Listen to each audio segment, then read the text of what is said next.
Un veciño de Ribeira presentou unha queixa pola deficiencia nas comidas que se serven no Hospital do Barbanza. Un veciño de Ribeira presentou unha queixa ante o Valedor do Pobo e a dirección do Hospital da Barbanza polo deficiente servizo de comidas no centro hospitalario ás persoas ali hospitalizadas.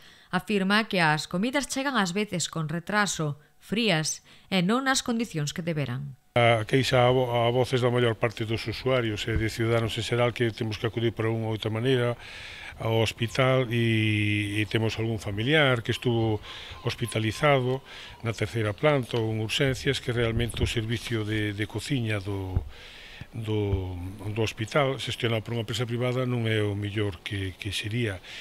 E non é culpa, entendemos que non é culpa, bueno, eu entendo como cidadán que non é culpa do persoal que está ali, ao contrario, o persoal debía de haber máis persoal e debían de ter incluso menos horas de traballo porque están desbordados e iso influye na precariedade do servicio e moitas veces na mala calidad das comidas que ali se poden servir. Entón, bueno, presentamos unha queixa ante o Valedor do Pobo, ante a oficina da Valedora do Pobo e ao mesmo tempo tamén ante o director do hospital. Se que a falta de persoal, pois claro, hai un retraso, moitas veces a comida pode chegar pois en vez de estar media tibia ou templada, pois fría, igual a comida non é exactamente a que corresponde, en fin, esa situación, claro. A resposta tanto do Valedor do Pobo como do director do Hospital da Barbanza foi inmediata. Ambos están a estudar a situación. O Valedor está estudiando esta situación co Conselleiro de Sanidade e o director do hospital, o novo, que é de Ribeira, pois me mandou unha circular onde facería todas as instruccións oportunas para saber como está este funcionamento.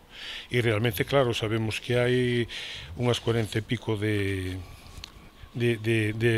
habitacións que hai que atender, e concretamente 43 habitacións, con 2 camas cada unha, un servicio de urxencias, área de despertar, de partos e outro tipo de servicios. Realmente ca cantidad tan pírrima de persoal que teñen, pois é difícil atender todo iso. José Manuel Pená considera que a culpa desta situación na que se ven prexudicados os pacientes non é dos traballadores do centro, dado que deben atender a un elevado número de habitacións e varias áreas do centro hospitalario, moitas veces con baixo persoal.